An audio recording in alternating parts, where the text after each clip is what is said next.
Hello दोस्तों, कैसे हैं आप लोग। उम्मीद करता हूं बहुत अच्छे होंगे। Welcome to learner IAS together success. दोस्तों, अभी हम लोग जो हैं मॉडर्न इंडिया पढ़ रहे हैं। ठीक है, मॉडर्न इंडिया में अभी हम लोग पढ़ रहे हैं ब्रिटिश कॉन्क्वेस्ट कर लिया इंडिया को। ठीक है, अभी इसी बीच में एक चैप्टर आता है जो इंडियन पॉलिटी लक्ष्मीकांत बुक से, वो पहला चैप्टर है। ठीक है, तो इसको मैं बीच में इसलिए लेकर आया हूँ, historical background of our constitution. ठीक है, जो हमारी पॉलिटी बनी, ठीक है, हमारी जो पॉलिटिकल सिस्टम बना, हमारा कॉन्स्टिट्यूशन बना, उसमें ना हिस्ट्री का बहुत इंपॉर्टेंट रोल है। ठीक है, इस चैप्टर को मैं बीच में इसलिए लाया हूँ कि हम लोग कोरिलेट कर सकते हैं। ठीक है, 1757 में वहाँ पे लैप्स करता है, मतलब बैटल प्लासी होता है। ठीक है, 57 में फिर उसके बाद बक्सर होता है। ठीक है, उसी समय एक रेगुलेटिंग एक्ट आ जाता है कंपनी के उधर से। ठीक है, इन सबको कोरिलेट करते हुए इस चैप्टर को मैं इसलिए लेकर आया हूँ। ठीक है, तो बीच में इस चैप्टर को पढ़ लेते हैं। ठीक है, थोड़ा सा देख लेते हैं कि एक्ट उस समय क्यों आया था, क्या हुआ था, उसको इंटरकनेक्ट कर देंगे। ठीक है, इसके बाद हम लोग जब पॉलिटी कंटिन्यू करेंगे तो हम स्टैंडर्ड 11th बुक से कंटिन्यू करेंगे। ठीक है दोस्तों, चलिए देखते हैं। The British came to India, जैसे पता है 1600 में आए एज ए ट्रेडर। ठीक है, in the form of East India Company, which had the exclusive right of trading in India under charter grant by the Queen Elizabeth I। ठीक है, charter मतलब परमिशन होता है। ठीक है, चार्टर का इसको मतलब बहुत ज़्यादा कंफ्यूज होने की जरूरत नहीं है। चार्टर का मतलब है एक तरह का फरमान, एक तरह का परमिशन। ठीक है, उनका परमिशन लेकर आए क्वीन एलिजाबेथ वन का। इन 1765 the company which till now a purely trading function obtaining the दिवा। देखिए, ट्रेड करने आए थे, बैटल प्लासी हुआ, सिराजुद्दौला हार गया इन 1757 में, पहली बार इंडिया में उनका गढ़ जड़ा। ठीक है, फिर बैटल बक्सर हुआ 61 में, उसके बाद से 65 में फिर उन्होंने साइन कर दिया, वो जो है ट्रीटी साइन कर लिया उन्होंने तीनों के साथ। ठीक है, उस बक्सर के बाद, ठीक है, उस ट्रीटी की इलाहाबाद जो साइन हुआ, तीनों को अलग अलग बांट दिया। ठीक है, बंगाल, बिहार और उड़ीसा, ये सब की। ठीक है, तो 65 में company which were now purely trading function obtaining, वहां पे उनको दीवानी मिल गई। ठीक है, दीवानी मिलने के बाद right over revenue and civil justice के ऊपर जब उनको राइट मिल गया, और बंगाल, बिहार एंड उड़ीसा, इन तीनों के ऊपर उनको एक सिविल एंड जस्टिस पावर मिला, दीवानी मिली। They started his career as the territorial power. यहां से उन्होंने अपना झंडा गाड़ दिया कि भैया हम ट्रेड तो कर रहे थे, वो भी करेंगे, साथ ही साथ राज भी करेंगे। ठीक है, 1858 में in the wake of the सिपाही म्यूटिनी। ठीक है, सिपाही म्यूटिनी को पहला माना जाता है, सबसे पहले जो विद्रोह हुआ था, सिपाही विद्रोह हुआ था। ठीक है, सिपाही म्यूटिनी को सबसे पहले माना जाता है। The British crown assume direct responsibility for the government of India. जब सिपाही म्यूटिनी हुआ, जब सिपाही विद्रोह हुआ, तो गवर्नमेंट ऑफ इंडिया को लगा अब जो है हमें डायरेक्ट गवर्नमेंट, ब्रिटिश को लगा कि इंडिया में अब डायरेक्ट इन्फ्लुएंस होने की जरूरत है। ठीक है, अब हमारी रिस्पॉन्सिबिलिटी आ गई है। ठीक है, this rule continued until India was granted independence. ये सिलसिला चलता रहा 15 अगस्त 1947 तक। ठीक है, with independence came to the need of constitution. ठीक है, तो इंडिपेंडेंस की तरफ जब हम आ रहे थे, ठीक है, तो एम.एन. रॉय ने ये सजेस्ट किया कि हमें कॉन्स्टिट्यूशन की जरूरत है, एक संविधान की जरूरत है, जिसके तहत पूरा देश जो है वो रेगुलेट होगा। ये उन्होंने कहा था 1934 में, इन्होंने सजेस्ट कर दिया था 1934 में। A constituent assembly was formed for this purpose in 1946। ठीक है, एंड एम.एन. रॉय ने ये प्रपोजल दिया था, ये सजेस्ट किया था कि भैया हमारा देश इंडिपेंडेंट होने से पहले हमें एक संविधान की ज़रूरत है, एक बुक की ज़रूरत है, एक रूल बुक की ज़रूरत है, जिसके तहत पूरा देश चलेगा, पूरा देश उसको फॉलो करेगा। इसके लिए असेंबली बिठाया गया 1946 में, और 26 जनवरी 1950 में जो कॉन्स्टिट्यूशन केम इनटू बीइंग, और हमें अपना कॉन्स्टिट्यूशन मिला। हाउएवर, चलिए, various feature of Indian constitution and polity have their root in British rule. हमारा जो कॉन्स्टिट्यूशन है वो हमने बनाया, एक तो बहुत सारे देशों के कॉन्स्टिट्यूशन को पढ़ने के बाद हमने बनाया। पढ़ेंगे कौन से देश से क्या क्या आया है वो डिटेल में हम लोग देखेंगे। बट ब्रिटिशर्स जो रूल कर रहे थे, जो रूल्स उन्होंने बनाए थे, जो चार्टर्स उनके आए थे, उनसे हमारे कॉन्स्टिट्यूशन में काफ़ी चीज़ें हैं, रूट वहाँ से आया है। 1835 वाला तो पूरा आ गया था। ठीक है, देखेंगे अभी आगे चल के। ठीक है, there were certain events in British rule that laid down the legal framework for the organization and function of the government and administration in British India। ठीक है, these events have greatly influenced our constitution and polity, they are explain. ठीक है, तो कुछ rules उन्होंने बनाए थे, कुछ रेगुलेशंस उन्होंने बनाए थे, कुछ एडमिनिस्ट्रेटिव रूल्स उन्होंने बनाए थे जो हमारे कॉन्स्टिट्यूशन में डायरेक्ट इफेक्ट रखते हैं। जैसे कि पहला रूल अगर हम लोग देखें, द कंपनी रूल 1773 में आया था, 1888 तक वो लगी थी। ठीक है, उसको रेगुलेटिंग एक्ट कहा जाता था। ठीक है, अब देखिए कुछ रेगुलेटिंग एक्ट है, कुछ क्राउन एक्ट है। ठीक है, अब देखेंगे रेगुलेटिंग एक्ट कहा जाता था इसको। ठीक है, वो 1770 खत्म हो गया, अब खत्म हो गया, अब क्राउन रूल आ गया। क्राउन रूल मतलब समझ रहे हैं ना, राजा का रूल। पहला 1858 से 1947 तक क्राउन रूल रहा। तो सबसे पहले अगर हम बात करें गवर्नमेंट ऑफ इंडिया में जो एक्ट आया 18, इसके क्यों आया ना, इसका रिलेशन जो है हिस्ट्री में है, वहाँ पे जब पढ़ेंगे तो वहाँ बताएंगे। ठीक है, 1858 में क्या हुआ था उस समय, उसको याद करना पड़ेगा। ठीक है, इसको रिलेट कर पहले जान लीजिए, फिर वहाँ पे हम बताएंगे। ठीक है, this significant act was enacted in the wake of the revolt 1857। देखिए ये भी आया, गवर्नमेंट ने वहाँ पे क्राउन ने अपने हाथ में क्यों लिया, पहले बताया था और हिस्ट्री में भी है। 1857 में सिपाही म्यूटिनी हुआ। ठीक है दोस्तों, जब सिपाही म्यूटिनी हुआ तब गवर्नमेंट ने देखा कि भैया अब कंपनी की बस की बात नहीं है, अब अगर एक हो रहा है तो बाकी भी होंगे, सारा जो जिम्मेदारी है गवर्नमेंट को लेनी पड़ेगी, कुछ बड़ा करना पड़ेगा। तो इन्होंने क्या किया, सारा पावर अपने हाथ में ले लिया, वहाँ का राजा यहाँ का राजा। ठीक है, तो क्राउन एक्ट पहली बार आया, राजा से ऑर्डर आने लगे। ठीक है, सबसे पहले सिपाही म्यूटिनी के बाद। ठीक है, तो पहला वार जब इंडिपेंडेंस के लिए हुआ तब वहां पर द एक्ट ये जो वहां पे गवर्नमेंट ने बताया कि भैया यहाँ की गवर्नमेंट सही नहीं है, यहाँ पे गवर्नमेंट जो चल रही है वो अच्छा नहीं है, हम लोग आपको अच्छा गवर्नमेंट देंगे, आप चिंता मत करो, आप रिवोल्ट मत करो भाई, बैठो आराम से शांति से, हम आपको अच्छा सा गवर्नमेंट देंगे। इसको कहा गया act for the good government of India के कहते हुए पहला क्राउन ऑर्डर आ गया। ठीक है, abolish the East India Company and transfer the power of the government territory and rule to British crown. तो उसने कहा कि ये परेशान कर रहे हैं, इसको सालों को हटाते हैं, अब ईस्ट इंडिया कंपनी को खत्म कर दिया। ठीक है, अब सारा जो है ब्रिटिश क्राउन ने अपने हाथ देखे, भैया हमने वो आपको परेशान कर रहा था ईस्ट इंडिया कंपनी, हमने उसको खत्म कर दी, अब हम आपको अच्छा गवर्नमेंट देंगे, अच्छा रेगुलेशन देंगे, अब हम आपको अच्छी लाइन देंगे, अब हमने ले ली, ब्रिटिश बना देंगे इंडिया को, अब इंडिया का वागडोर हमने ले ली। ठीक है, इसके फीचर क्या थे, एक्चुअली ये चीज हो क्यों रहा था, क्या था, it provided that India henceforth was the governed by and the name of her majesty, it changed the designation of the governor general India को वाइसरॉय ऑफ इंडिया बना दिया। अब उन्होंने सब कुछ हटा दिया, बोला गवर्नर जनरल से प्रॉब्लम है, चलिए हम वाइसरॉय बना देते हैं। ठीक है, he viceroy was the direct representative of the British crown in India, वो डायरेक्ट बोला हम सबको हटा रहे हैं, ईस्ट इंडिया कंपनी सबको हटा रहे हैं, हम एक वाइसरॉय बना रहे हैं, आप जो भी प्रॉब्लम हो वाइसरॉय को बताएगा, वाइसरॉय मुझे डायरेक्ट बताएंगे ब्रिटिश गवर्नमेंट को या फिर क्राउन को, राजा को। ठीक है, या रानी थी उस समय एलिजाबेथ, तो उसको बताएंगी। ठीक है, अब इसमें उन्होंने इस तरह से गुड गवर्नमेंट एक्ट बनाया। ठीक है, क्यों, क्योंकि लोग जो है उठ के अपोज कर रहे थे ना, झगड़ा कर रहे थे कि भैया हटो तुम, हम अपने देश में रहेंगे, जैसे सिपोई म्यूटिनी बना दी। ठीक है, तो उन्होंने कहा भैया टेंशन मत लो, हम अब इसको हटा रहे हैं, ये गवर्नर वर्नर कुछ नहीं करेंगे, हम वाइसरॉय हमने बनाया। ठीक है, पहला वाइसरॉय बना दिया लॉर्ड कैनिंग को। ठीक है, तो उनको बना दिया, भैया देखो तो आप ना इनको सब प्रॉब्लम बताइए, हमारे साथ डायरेक्ट कांटेक्ट में, और ये हमें बताएंगे, हम प्रॉब्लम सॉल्व करेंगे, कोई दिक्कत नहीं है। पहली बात इन्होंने ये कहा। It ended the system of the double government abolishing the board of, ठीक बोला, ठीक है, कंपनी में दो चीजें हमने बनाई थी, बोर्ड ऑफ कंट्रोल और डायरेक्टर ऑफ कंट्रोल।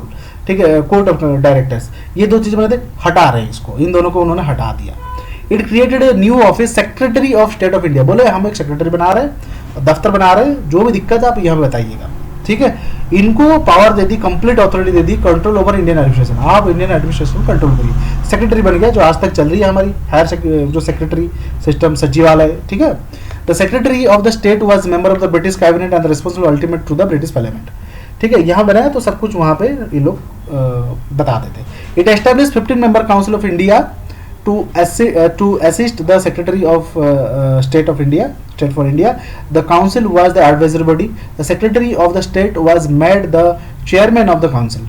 ठीक है, it constituted the Secretary of State in council as a corporate capable of suing and being sued in India and in England. ठीक है. The Act of 1858 was, however, largely confined the improvement of the administrative machinery by which Indian government was to be supervised and controlled in England. It did not alter any substantial way of system government that prevailed in India.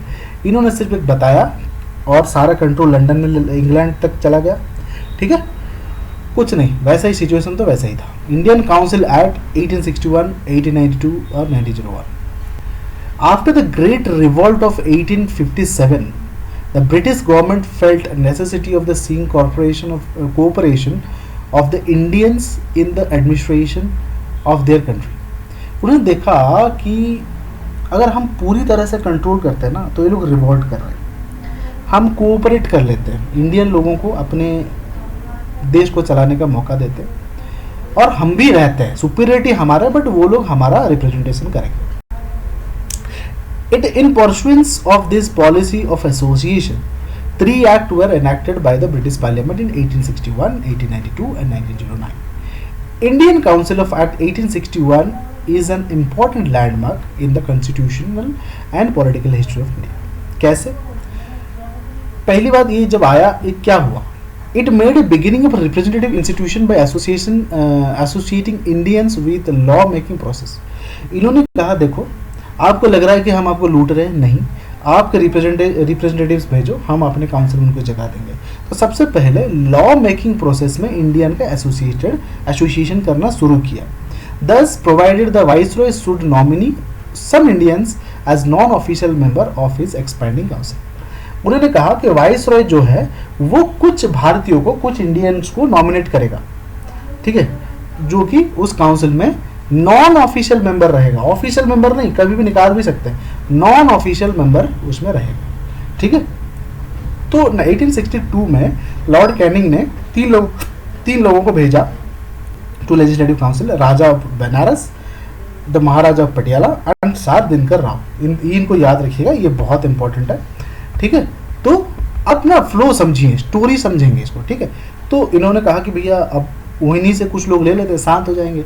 Non official तौर पे ले लिया उन्होंने. ठीक है, 3 लोगों को Lord Canning ने भेज दिया. ठीक है, it initiated the process of decentralisation by restoring the legislative power to Bombay Madras presidency. ठीक है, अब डिसेंट्रलाइजेशन हो रहा था धीरे धीरे कि लोकल लोगों के पास, रिप्रेजेंटेटिव के पास पावर जा रही थी, डिसेंट्रलाइजेशन होना शुरू हो रहा था. ठीक है, इट वाज रिवर्स्ड. यहाँ पे एक चीज देखिए, यहाँ पे डिसेंट्रलाइजेशन होना शुरू हुआ, बट रेगुलेटिंग एक्ट 1773 जब आया था वहां पे सेंट्रलाइजेशन हो रहा था.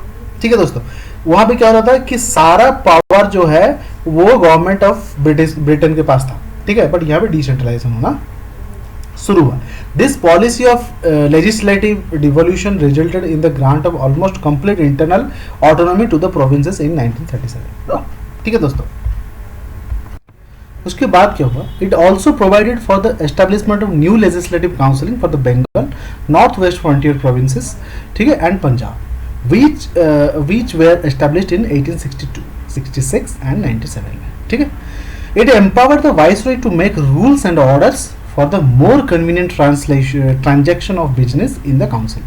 It also gave the recognition to the portfolio system. portfolio system आ गया, किसने ये क्या, ये important है, ये कई बार पूछा जाता है.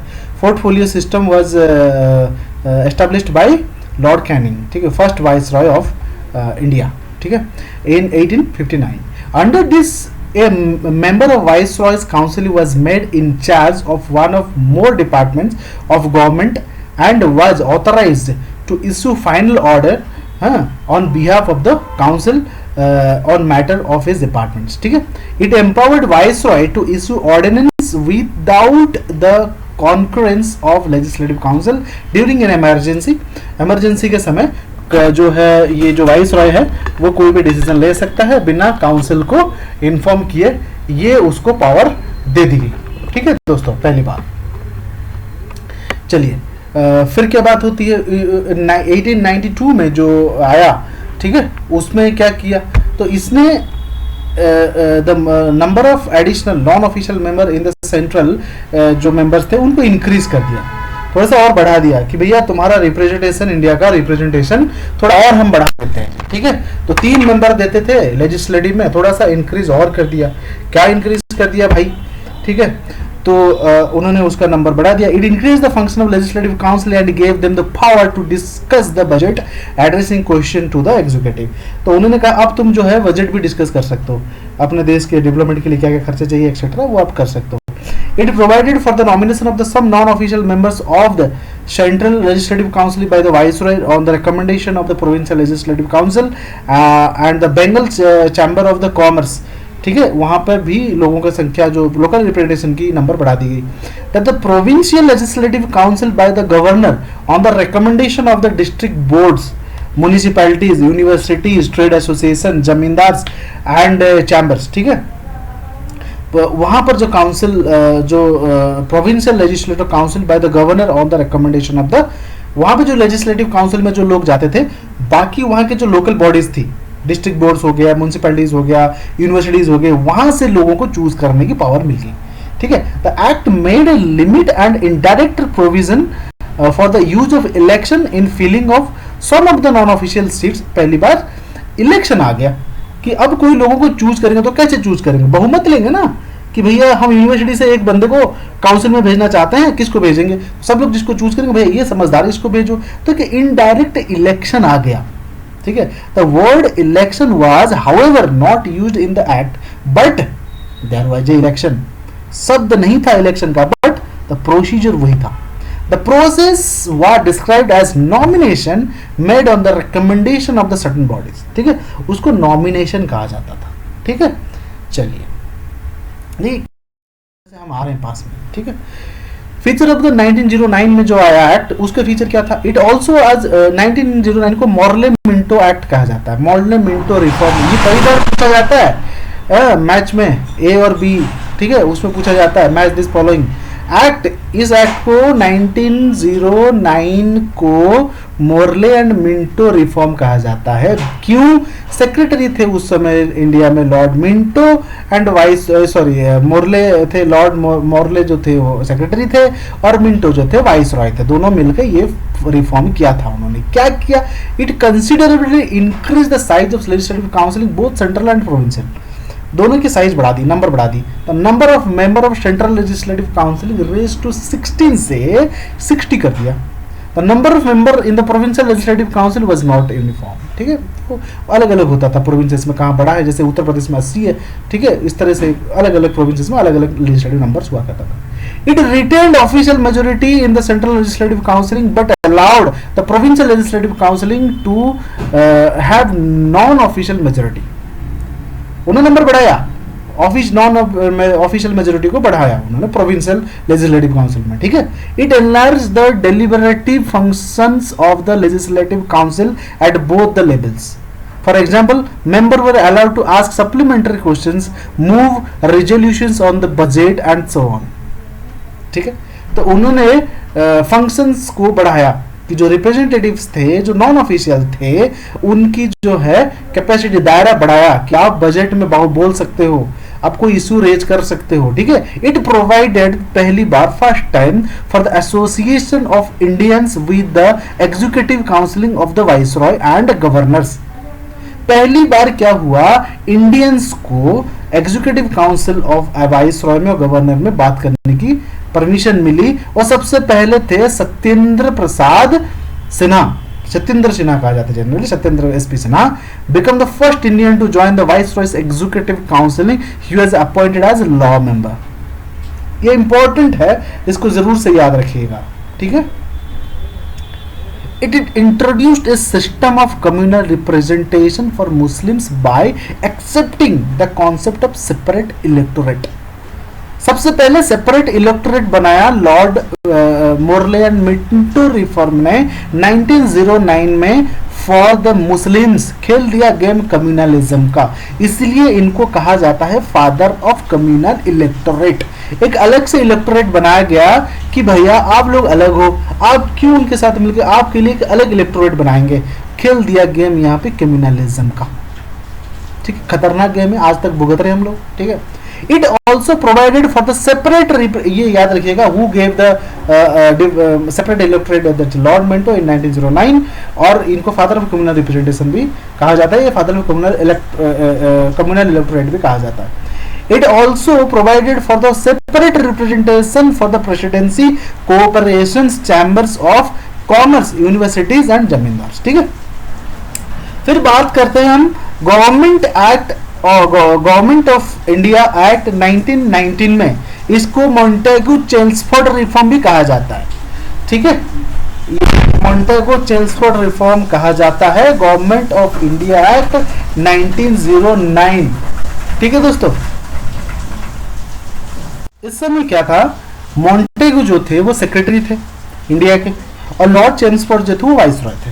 तो इसके फीचर क्या बने, आइए देखते हैं. इन्होंने सबसे पहले क्या बनाया, एक ऐसा बनाया कि एक भैया सेंटर का है और एक प्रोविंसेस का है. सेंटर का और प्रोविंसेस का, प्रोविंसेस मतलब स्टेट का मान लीजिए, इसको दो कर दिया. एक हो गया ट्रांसफरेबल, ठीक है, और एक हो गया रिजर्व. ठीक है, रिजर्व. ट्रांसफरेबल का मतलब क्या है, ट्रांसफर सब्जेक्ट क्या है, administered by the governor with the aid minister responsible to the legislative council. ठीक है, और रिजर्व सब्जेक्ट क्या था, on the other hand where the administered by the governor and is executive council without being responsible to the legislative council. ठीक है, ये दो चीज में उन्होंने बांट दी. डायआर्की आ गया यहाँ पर. ठीक है, डायआर्की, ये term derived from the Greek word diarch. ठीक है, इसको दो तरह के इन्होंने बना दिया. इस एक्ट से ये भी इंट्रोड्यूस किया गया था पहली बार bicameralism and direct election in the country. ठीक है, the Indian legislative council was replaced by the bicameral legislative consisting of upper house council of the state and the lower house legislative assembly. ठीक है, bicameralism कर दिया, दो chamber बना दिए, upper house and lower house. The majority of the member of the both house were chosen by the direct election. अब पहली बार direct election आ गया, किसमें, 1919 में मॉन्टेगू चेम्सफोर्ड रिफॉर्म में. ठीक है, ये बहुत इंपॉर्टेंट है दोस्तों, इसको शॉर्ट फॉर्म में हम लोग नोट बनाएंगे, जरूर से पढ़ना है इसको. It is required that the 3 of the 6 member of the viceroy's executive council were to be Indian. ठीक है, तो ये पहली बार हुआ कि जो 6 मेंबर थे वाइसरॉय की एजुकेशन टीम में, उसमें 3 लोग इंडियन होना जरूरी हो गया. It extended the principle of communal representation by providing separate electorate for the Sikh, Indian Christians, Anglo-Indians and Europeans. सबको अलग अलग इलेक्टोरेट दे दिया. ठीक है, it granted a franchise to limited number of people on the basis of property tax or education. ठीक है, franchise देना शुरू किया. ठीक है, it created a new office of High Commissioner for India in London and transferred him to some of the functions that performed by the Secretary of State for India. जो Secretary of State करते थे, कुछ वहां पे उनको दिया power. ठीक है, it separated, इन्होंने सेपरेट कर दिया for the first time provincial budget for the central budget and authorised the provincial legislature to enact their budgets. It provided for the appointment of the statutory commission to inquire into and report on the working after 10 years it's coming into force. ठीक है, तो ये सारे चीज. इस बीच में आते हैं साइमन कमीशन. साइमन वापस जाओ. ठीक है, है ना, इस बीच आते हैं साइमन कमीशन. इन नवंबर 1927 इटसेल्फ, 21 में तो आ गए थे हमारे, 20 में आ गए थे हमारे गांधी जी, उनके बाद ये आना शुरू किए. ठीक है, तो इन्होंने जब आए, साइमन कमीशन इंडिया में आ गया. ठीक है दोस्तों, अब साइमन कमीशन आ गया 1927 में. The British government announced the appointment of 7 member statutory commission under the chairmanship of sir John Simon to report on the condition of India under its new constitution.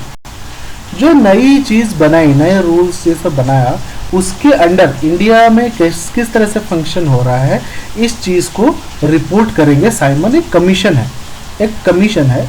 ठीक है, एक गवर्नमेंट बॉडी है जो आया है यहाँ पर सर्वे करने, देखने क्या है सिचुएशन यहाँ पर. ठीक है, all the member of the commission were British and hence all the parties boycotted the commission. इसमें इंडिया का लोग कोई था ही नहीं, सब ब्रिटिशर्स थे. तो इसीलिए इंडिया में जितने भी लोग थे सब ने मना किया कि भैया इनको हटाओ, अब इंडिया में सर्वे कोई इंडियन इसमें तो है ही नहीं. ठीक है. द कमीशन सबमिटेड इस report in 1930 and recommended the abolition of diarchy, extension of responsible government in the provinces, establish of the Federation of British India and princely states, continuation of communal electorate and so on. इसने कुछ अपने मत दिए कि देखिए यहाँ पे dyarchy खत्म करिए आप, ठीक है, और जो रेस्पॉन्सिबल गवर्नमेंट को एक्सटेंशन करिए प्रोविंसेस में, और फेडरेशन बनाए इंडिया ब्रिटिश इंडिया का और प्रिंसली स्टेट्स का फेडरेशन बनाइए, कम्युनल इलेक्टोरेट को चलने दीजिए, और इस तरह से और कई सारी चीजें. To consider the proposal of the commission, the British government convent 3 round table conference of the representative of British government, British India and Indian princely states. ठीक है, इस चीज को लागू करने से पहले, बदलने से पहले उन्होंने कहा 3 राउंड टेबल बैठाए. ठीक है, इसमें प्रिंसली स्टेट्स के रिप्रेजेंटेटिव को बुलाया, ब्रिटिश इंडिया से लोगों को बुलाया और ब्रिटिश गवर्नमेंट के भी लोग थे. ठीक है, on the basis of the discussion white paper on constitutional reform, white paper भी कहा जाता है. ठीक है, white paper on constitutional reform was prepared and submitted to the considered and joint select committee of the British parliament. The recommendations of this committee were incorporated. ठीक है, ये नीचे अब देखा गया है. नेक्स्ट गवर्नमेंट ऑफ इंडिया 1935, बहुत important है, 35 में ये आएगा. ठीक है, 3 राउंड टेबल हुए, इसको हम पढ़ेंगे आगे चल के. 3 राउंड टेबल में क्या क्या बात हुई. ठीक है, ये हो गया साइमन कमीशन की बात, बीच में आया था. ठीक है, 1927 में. 1932 में एक कम्युनल अवार्ड आया. ठीक है, अगस्त 1932. ये क्या था?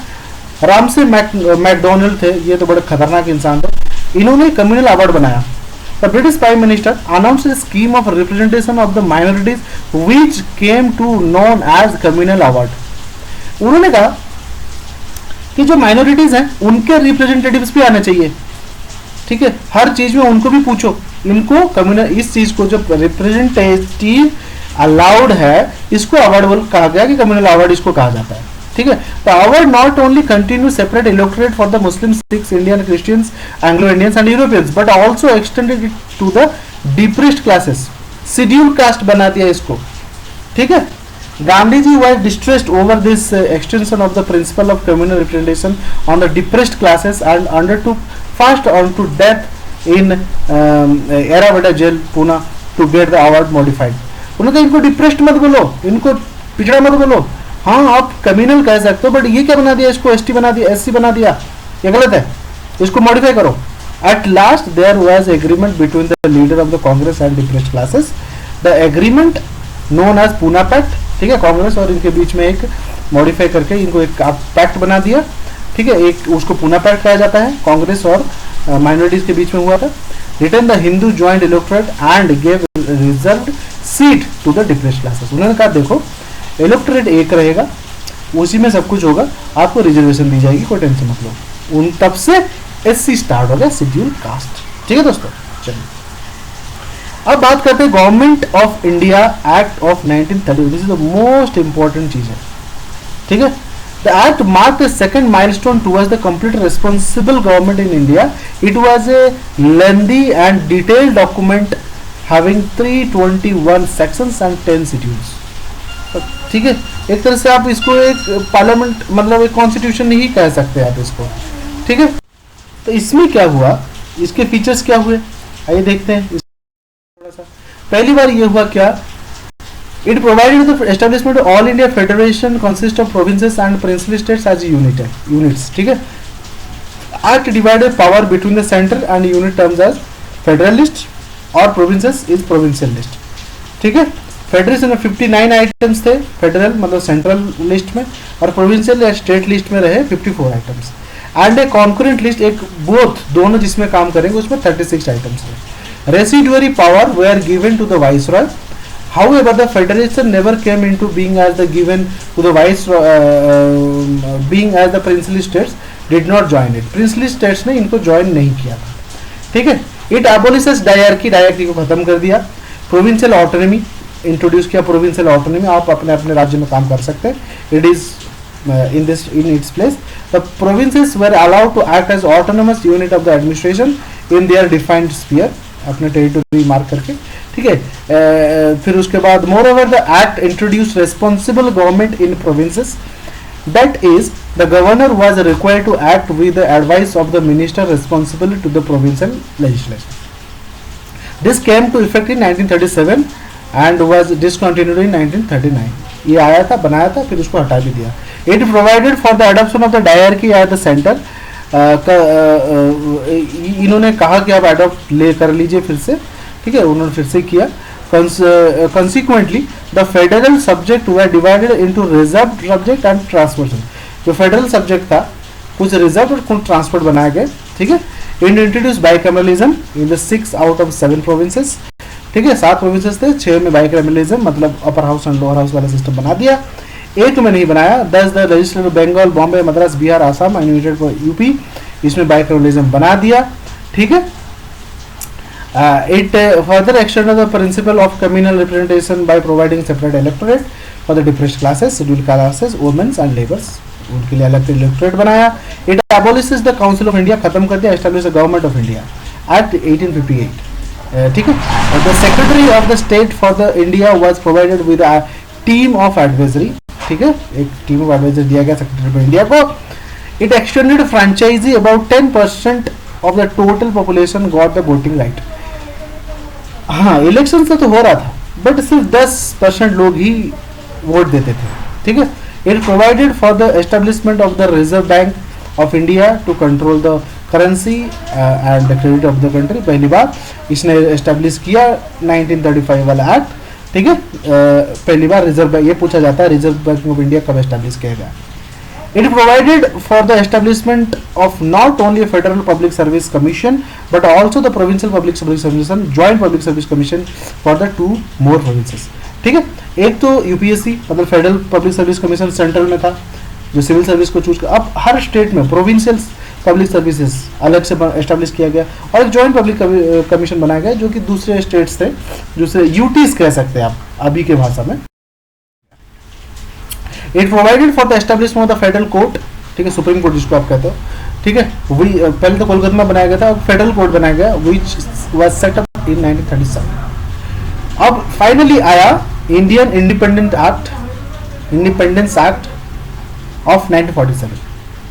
On February 20, 1947, the British Prime Minister Clement Attlee declared that British rule in India would end by June 30, 1948. After which the power would be transferred to the responsible Indian hands.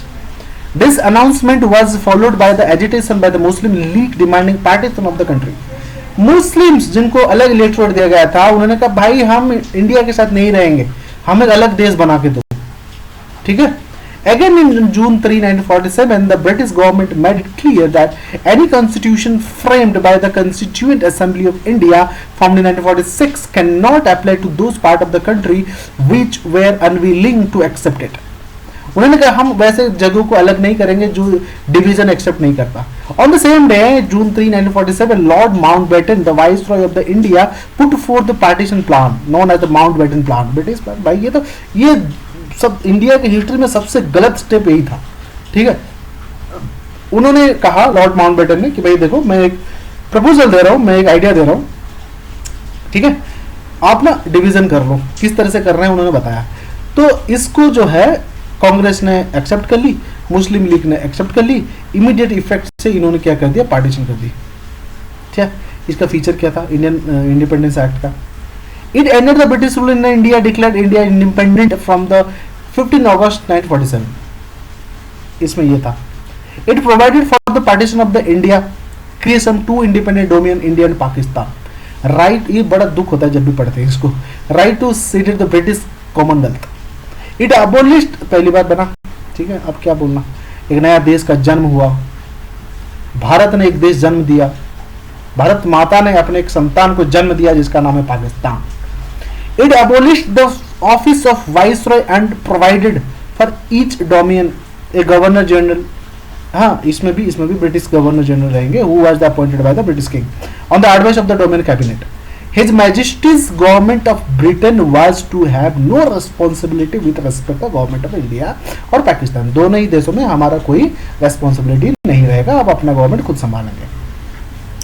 It empowered the constituent assemblies of 2 dominions to frame and adopt any constitution for their respective nation and repeal any act ठीक है, of the British parliament including independence act itself. अब कुछ भी कर सकते हैं अपना, आप इंडिपेंडेंट है, अपना कॉन्स्टिट्यूशन बनाइए, आप कुछ भी करिए, अपना कोई ब्रिटिश रूल अच्छा नहीं लग रहा उसको हटा दीजिए, आपकी मर्जी। It empowered the constituent assemblies of both the dominion to legislate for their respective territories till the new constitution were draft and informed.